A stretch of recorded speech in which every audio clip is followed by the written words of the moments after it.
पिछले क्लास में हमने पास्ट परफेक्ट टेंस के बारे में जानकारी ली। अब उसके बारे में अधिक जानकारी लेते हैं। कुछ बातें ऐसी हैं जो इंग्लिश के साथ में हम सीखते रहेंगे। देखिए किस तरह से है।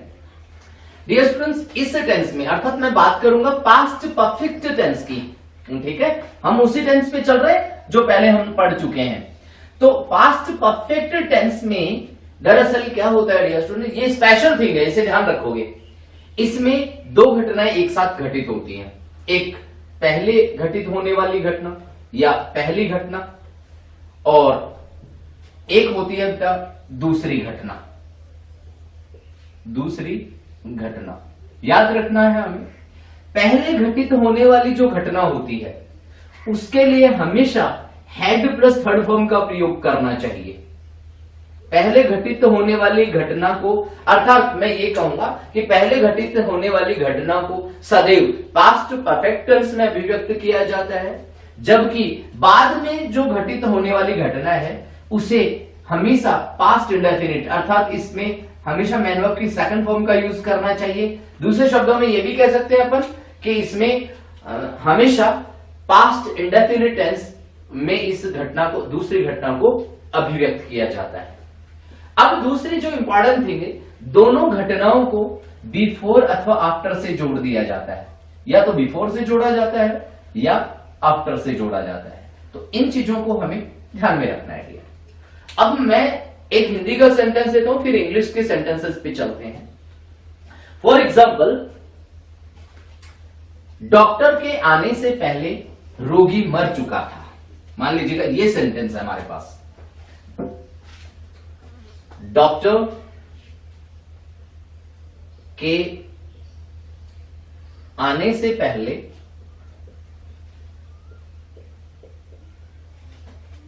रोगी मर चुका था। ठीक है, डॉक्टर के आने से पहले रोगी मर चुका था। तो हमें क्या करना है, इसमें हमें ध्यान रखना है कि घटनाएं किस तरह से हमें चयन करनी है। ये देखो, इसमें दो घटनाएं घटित हो रही हैं। वो कौन कौन सी? एक नंबर, डॉक्टर आया, अर्थात डॉक्टर के आने से पहले, और दूसरी जो घटना है वो कौन सी है? रोगी मर चुका था। अब ये हमें ये चीज ध्यान में रखनी है डियर स्टूडेंट इस सेंटेंस में कि कौन सी घटना है जो पहले घटित हो रही है। डॉक्टर पहले आया या रोगी पहले मरा, इस चीज को हमें नोटिस करना है। सेंटेंस को एक बार फिर पढ़े।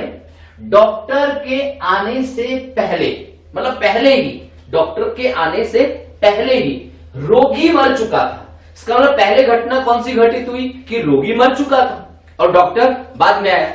तो जो पहले घटित होने वाली घटना होती है उसे दरअसल हम पहले अभिव्यक्त करते हैं और हमेशा उसे किस में रखते हैं?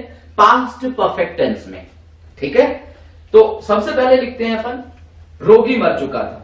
The patient had died.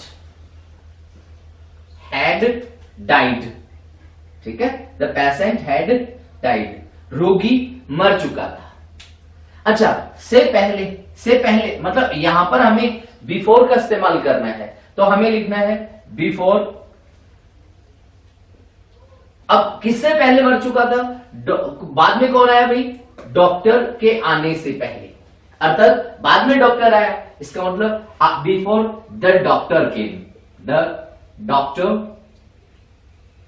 Doctor केम इसका मतलब कम की सेकंड फॉर्म। ठीक है डियर स्टूडेंट्स, इस तरह से हमें इसे पूरा करना है। अब चलते हैं अपन इंग्लिश की तरफ बढ़ते हैं। तो मान लीजिएगा, अच्छा इंग्लिश में क्या है डियर स्टूडेंट्स, हमें दो चीजें ध्यान में रखनी है। वो क्या कि या तो जो सेंटेंसेस होते हैं वो बिफोर से जुड़े होते हैं, ठीक है, या फिर वो आफ्टर से जुड़े रहते हैं। ये दो ही चीज यहां पर इंपॉर्टेंट है।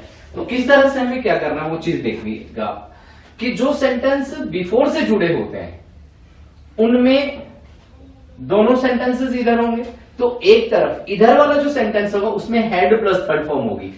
ठीक है, हैड प्लस थर्ड फॉर्म, और इधर जो है यहां मैन वर्ब की सेकंड फॉर्म होगी। ठीक है, अच्छा लेकिन आफ्टर वाला जो सेंटेंस, एक स्ट्रक्चर तो कुछ इस तरह का हो जाता है, दूसरा जो स्ट्रक्चर है वो कैसा होता है? आफ्टर वाला होता है। तो आफ्टर वाले में क्या होता है डियर स्टूडेंट्स, ये आफ्टर वाला है, इसका विपरीत होता है आफ्टर, बिफोर का विपरीत आफ्टर होता है। तो हम कैसे करेंगे, ये हैड प्लस थर्ड फॉर्म को तो हम लेके जाएंगे बाद में, तो इसका मतलब यहां तो हमें बाद में लिखना है हैड प्लस थर्ड फॉर्म लीजिए, और मैन वर्ब की जो सेकंड फॉर्म है उसे हमें बिफोर आफ्टर से पहले रखना चाहिए। तो ये लो मैन वर्ब की सेकंड फॉर्म। तो ये दूसरा स्ट्रक्चर है द्वितीय, हमें ध्यान रखना है, इस तरह से हमें वाक्य रचना को पूरा करना है। अब मैं इसके एग्जांपल्स देता हूं। कई बार क्या होता है कि हमें जैसे हैड प्लस थर्ड फॉर्म दे दिया और सेंटेंस बिफोर से जुड़ा हुआ है, तो आगे वाला गैप फिल दे देता है और हमें ऑप्शन देता है कि बताओ इसमें। कई बार एरर फाइंडिंग में क्वेश्चन आता है कि एक चीज दे दी, मान लीजिएगा ये दे दिया, तो ये एरर कर देते हैं कहीं ना कहीं, तो उस तरह से एरर फाइंडिंग वगैरह होती है। तो हमें इन चीजों का ख्याल रखना है डियर। तो मैं दोनों सेंटेंस आपको देता हूं, दोनों प्रकार के सेंटेंसेस से आप ठीक प्रकार से भाग जाओगे कि किस तरह से हमें सेंटेंस को पूरा करना है। तो देखिए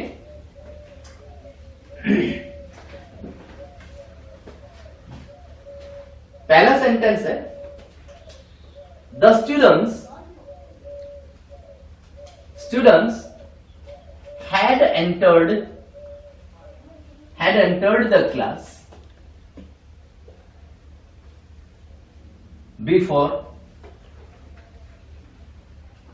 had entered the class before students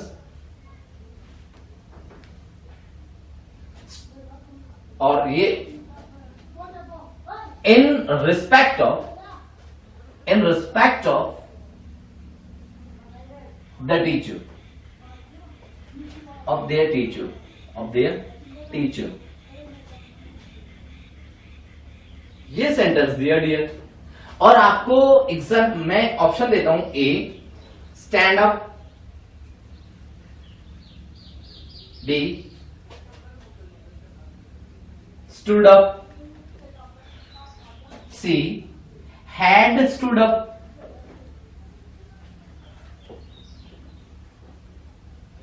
और D standing up।